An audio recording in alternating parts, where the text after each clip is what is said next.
Good morning, my dear students and faculty members who are watching this video and this channel. Myself, Dr. K.C. Soni, Associate Professor in Geology, Government Lohia PG College, Churu, affiliated to Maharaja Ganga Singh University, Bikaner.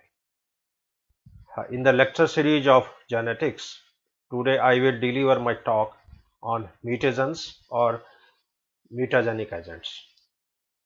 तो प्रिय साथियों, आज genetics की व्याख्यानमाला की श्रृंखला में उत्परिवर्तजन क्या होते हैं, म्यूटेजेंस क्या होते हैं, म्यूटाजेनिक एजेंट्स क्या होते हैं, इस पे मैं आपको संबोधित करूंगा।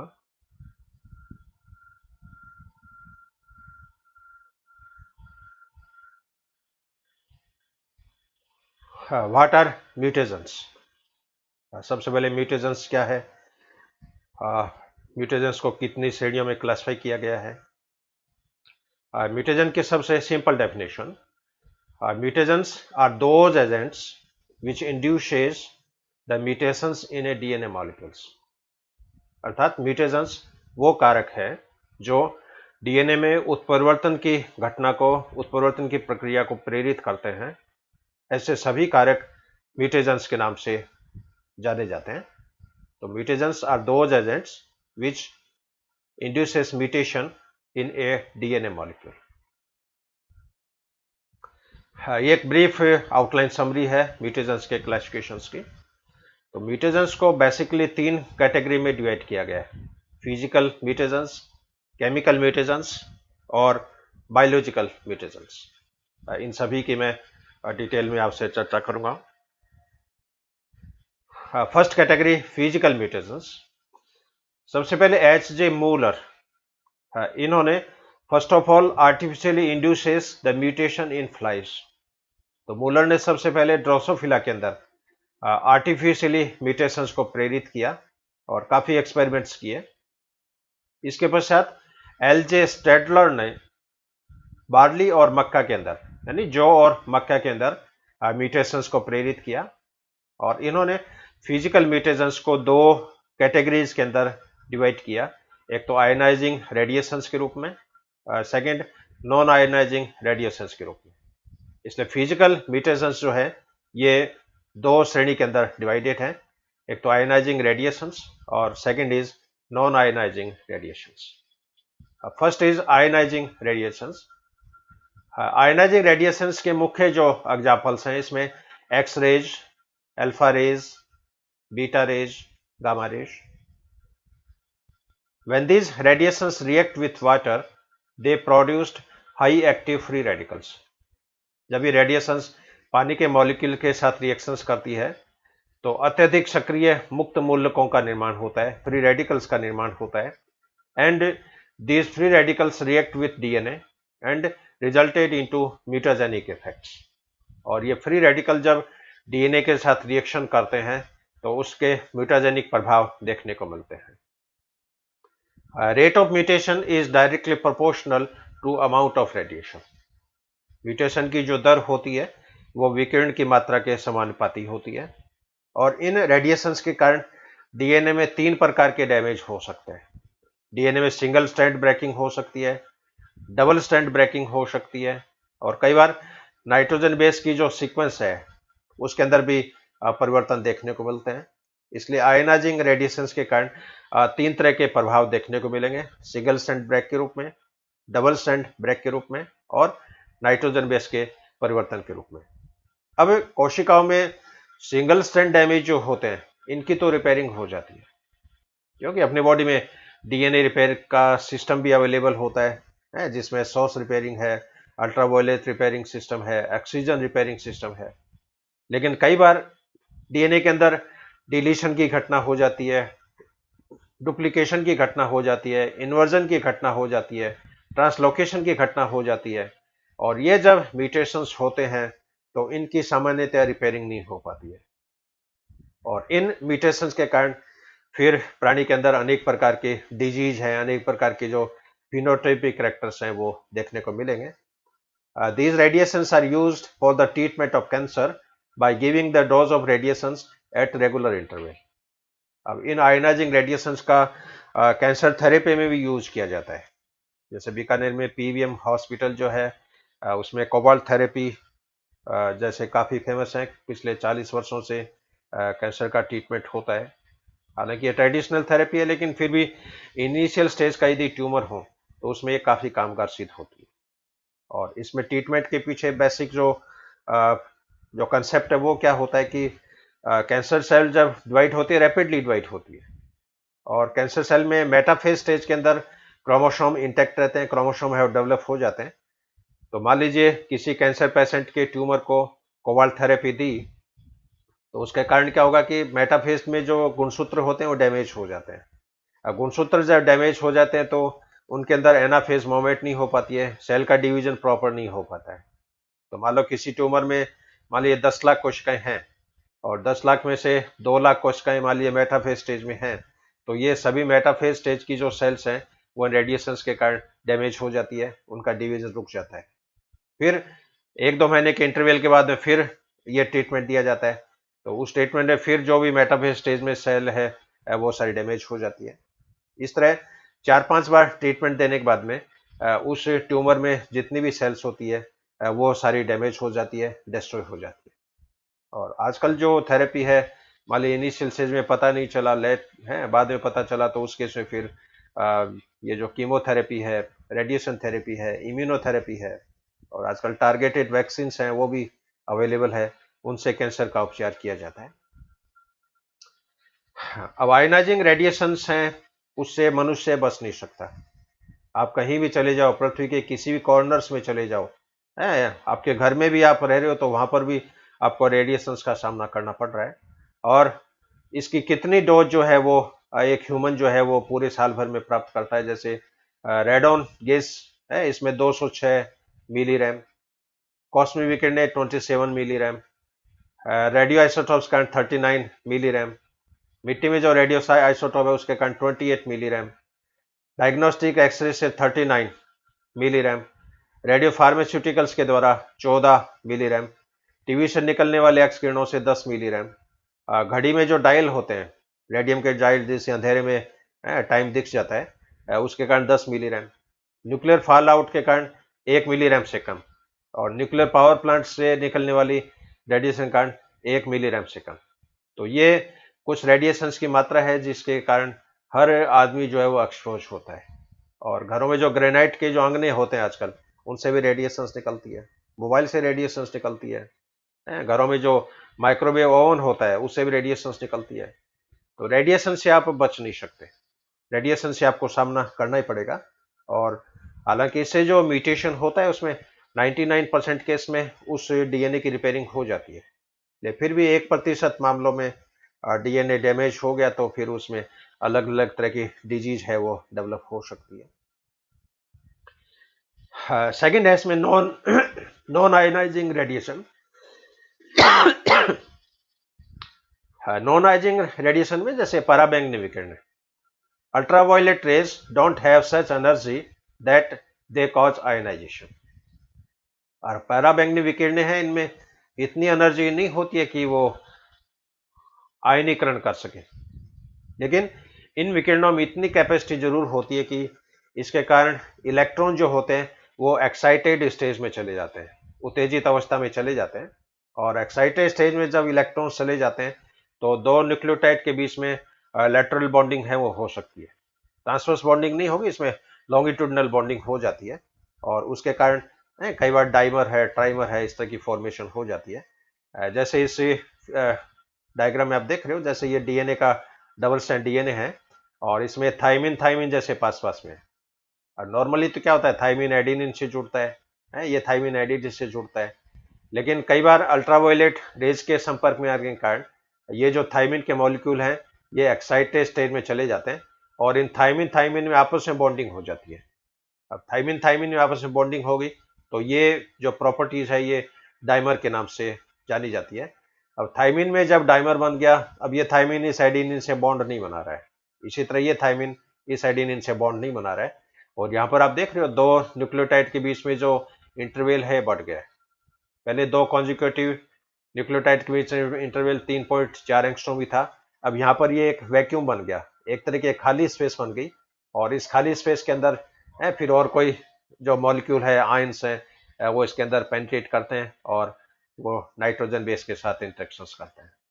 और इस तरह की कंडीशन जब मनुष्य में होती है तो कई बार स्किन में क्या होता है, मेलानिन के जो पिगमेंट है स्किन में, उनका यूनिफॉर्म डिस्ट्रीब्यूशन नहीं होता है, और पूरी स्किन के ऊपर इस तरह छोटे छोटे चकते के जैसे निशान हो जाते हैं, जैसे छोटे छोटे तिल हो। जैसे इस फिगर में आप देख रहे हो, इस महिला के पूरे चेहरे के ऊपर छोटे छोटे दाने से निशान है। और ये जो डिजीज है ये कहलाती है जीरोडर्मा पिगमेंटोसम।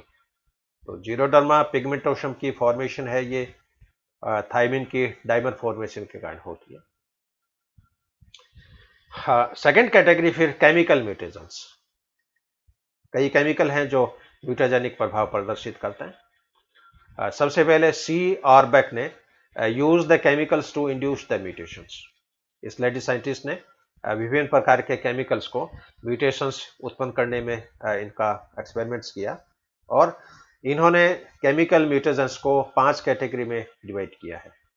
बेस एनालॉग के रूप में, एल्काइलेटिंग एजेंट के रूप में, डीएमिनेशन एजेंट के रूप में, एक्रिडिन रिजेंट्स के रूप में, और अन्य केमिकल्स के रूप में।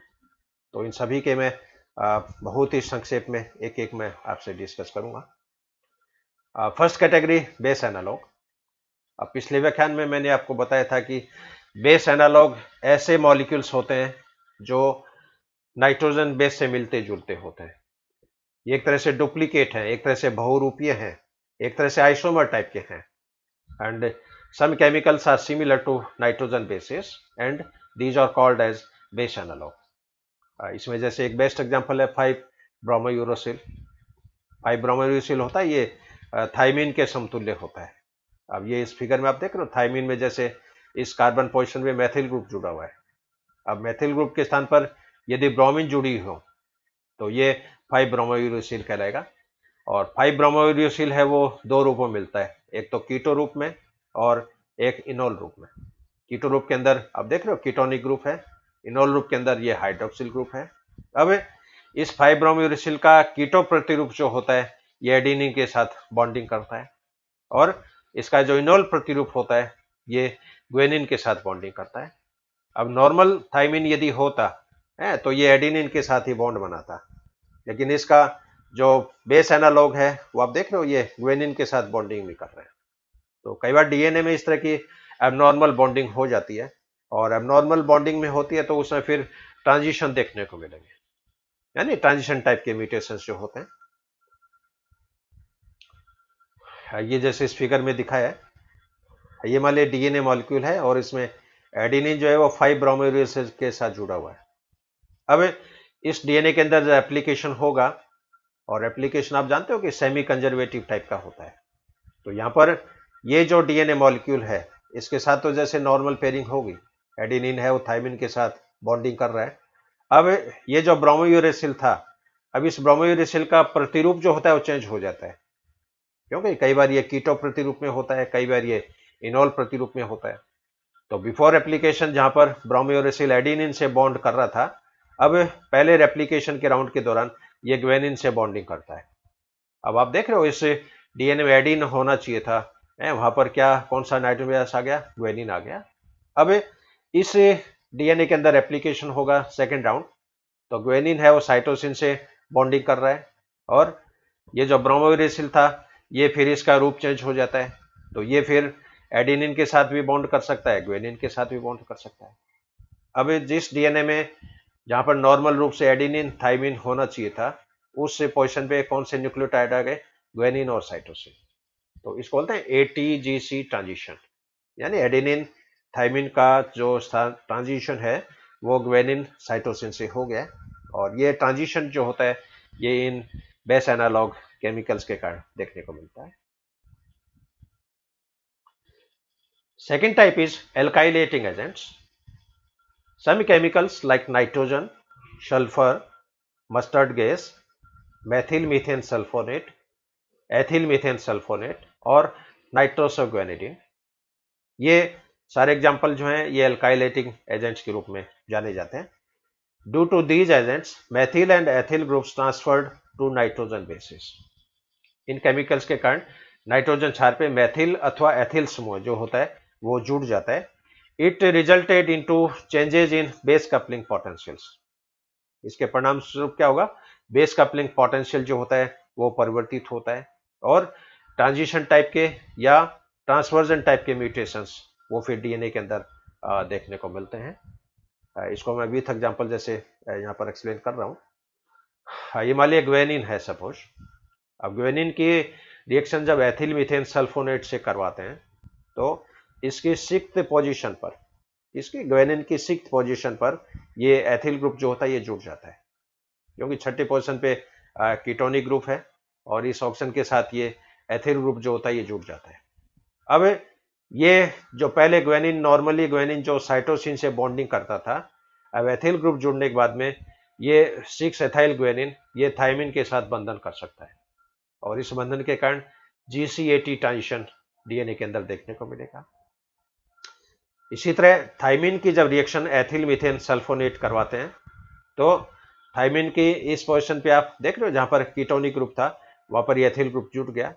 अब नॉर्मल थायमिन जो होता है वो एडेनिन के साथ बॉन्डिंग करता है, लेकिन यहां पर आप देख रहे हो एथिल ग्रुप जुड़ने के बाद में यही थायमिन ग्वेनिन के साथ बॉन्डिंग कर रहा है।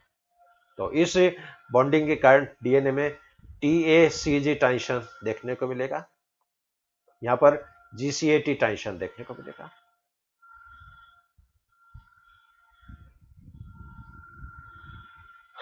Third category is deamination agent. By the action of nitrous acid, amino group is eliminated from the nitrogen base। जब किसी भी नाइट्रोजन बेस की नाइट्रस एसिड से रिएक्शन करवाते हैं तो इसका एमिनो ग्रुप जो होता है, NH2 ग्रुप होता है, वो निष्कासित हो जाता है और इस निष्कासन के कारण इसकी केमिकल प्रॉपर्टी जो होती है वो चेंज हो जाती है। जैसे यहाँ पर इसमें आप देख रहे हो एडेनिन है, जैसे अब एडेनिन का जब नाइट्रस एसिड से रिएक्शंस करवाते हैं तो इसमें NH2 ग्रुप है ये निष्कासित हो जाएगा और यहाँ पर हाइड्रोक्सिल ग्रुप है वो जुड़ जाता है। अब ये एडेनिन जो है ये किस में कन्वर्ट हो गया, हाइपोजेंथिन में। इसी तरह ग्वेनिन का जब डीएमिनेशन करते हैं तो ये जेंथाइन में कन्वर्ट हो जाता है। तो एडेनिन का रूपांतरण हाइपोजेंथिन में हो गया, ग्वेनिन का रूपांतरण जेंथिन में हो गया। अब ये परिवर्तित जो रूप है ये अदर केमिकल्स के साथ, अदर नाइट्रोजन बेस के साथ ये बॉन्डिंग कर सकते हैं। जैसे ग्वेनिन इसके नाइट्रस एसिड से रिएक्शन करवाई, ये जेंथिन में परिवर्तित हो गया और जेंथिन जो होता है ये साइटोसिन के साथ बंधन कर सकता है। इसी तरह साइटोसिन का जब डीएमिनेशन करते हैं तो ये यूरेसिल में परिवर्तित हो जाता है और यूरेसिल एडेनिन के साथ बंधन करता है।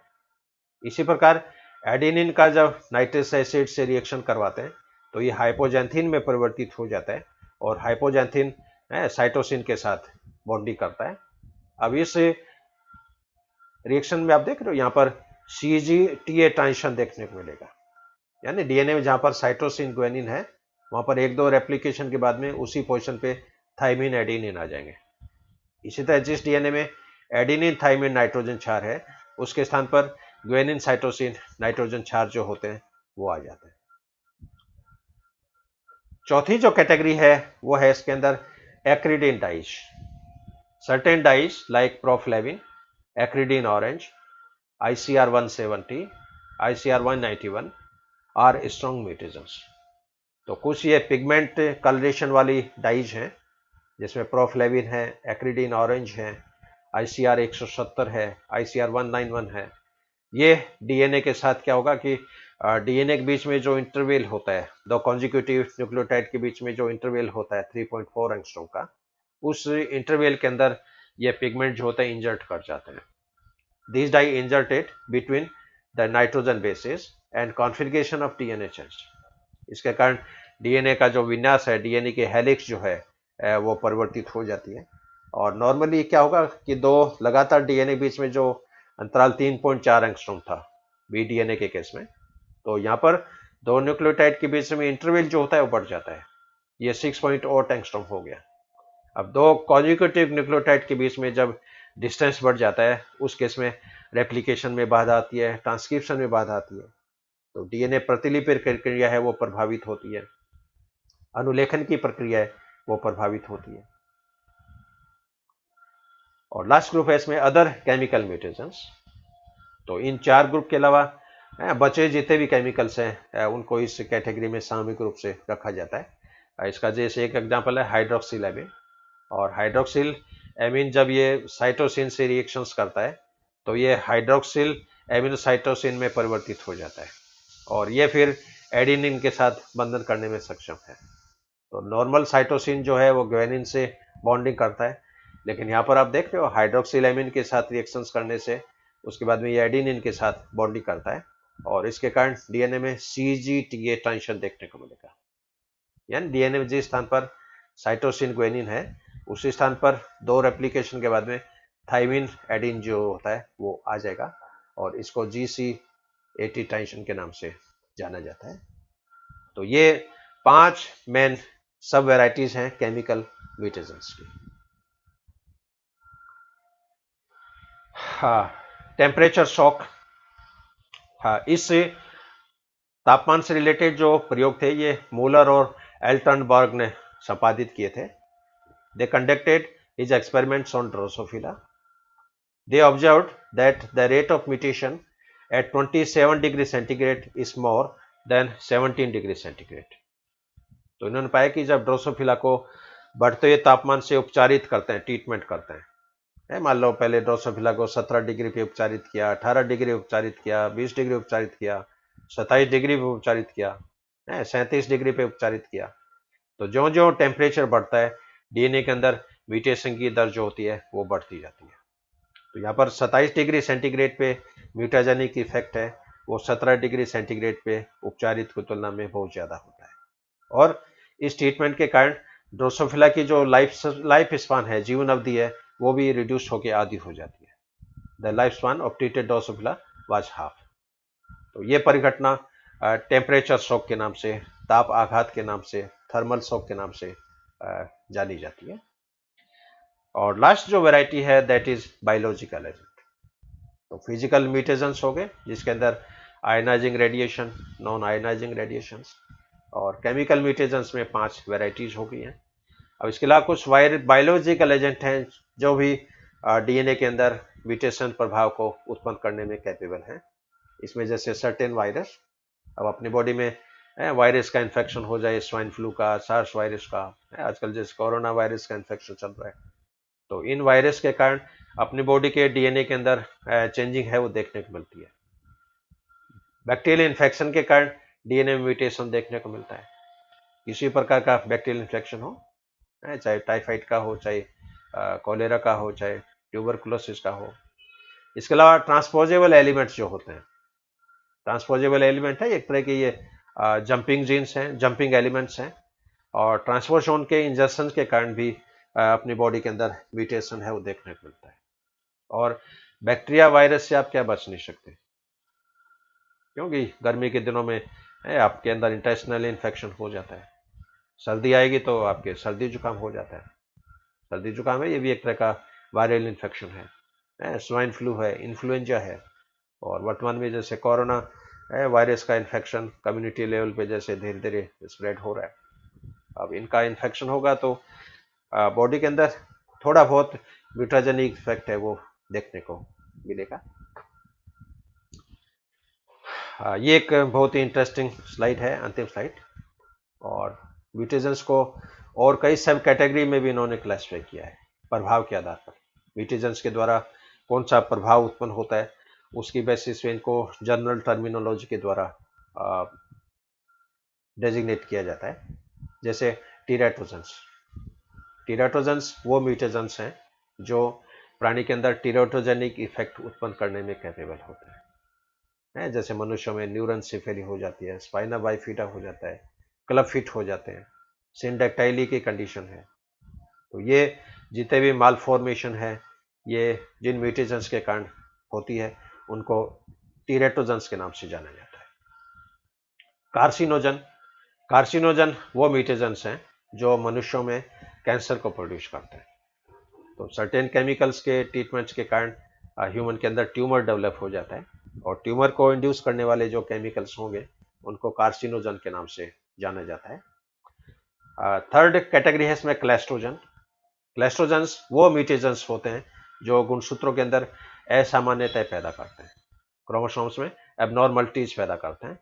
ये एबनॉर्मलिटीज सेंट्रोमेरिक पोजिशन के रूप में होती है। तो कई बार म्यूटेशन के कारण मान लिया मेटासेंट्रिक क्रोमोसोम है, वो सब मेटासेंट्रिक में कन्वर्ट हो सकता है, टीलोसेंट्रिक में कन्वर्ट हो सकता है। और सेंट्रोमेर की पोजीशन जब चेंज होती है तो जीन की कार्य प्रणाली भी परिवर्तित होती है। और नॉन स्पेसिफिक म्यूटेशंस वो हैं जो डीएनए को डैमेज पहुंचाते हैं, डीएनए में क्षति करते हैं। और डीएनए जब डैमेज हो जाता है तो प्रॉपर रेप्लिकेशन नहीं हो पाता है, प्रॉपर ट्रांसक्रिप्शन नहीं हो पाता है, प्रॉपर सेल डिवीजन नहीं हो पाता है। तो ये एक इंटरेस्टिंग स्लाइड मैंने आपसे शेयर की है। और इन सभी को जनरल टर्म्स म्यूटेशंस के नाम से जाना जाएगा। तो म्यूटेशंस की ये मोर डिफाइंड डेफिनेशंस हैं।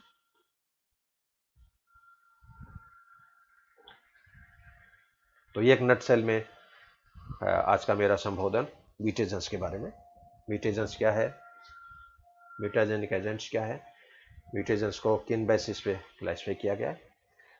तो बेसिकली म्यूटेशंस को फिजिकल म्यूटेशंस, केमिकल म्यूटेशंस और बायोलॉजिकल म्यूटेशंस में क्लासिफाई किया गया है। इस व्याख्यान के संदर्भ में आपकी कोई भी क्वेरी हो, कोई भी क्वेश्चंस हो, तो आप निसंकोच व्हाट्सएप के द्वारा, फेसबुक के द्वारा, पर्सनल कांटेक्ट के द्वारा, ईमेल के द्वारा, किसी भी रूप में आप हमसे संपर्क कर सकते हैं और आपकी सभी शंकाओं का समाधान किया जाएगा।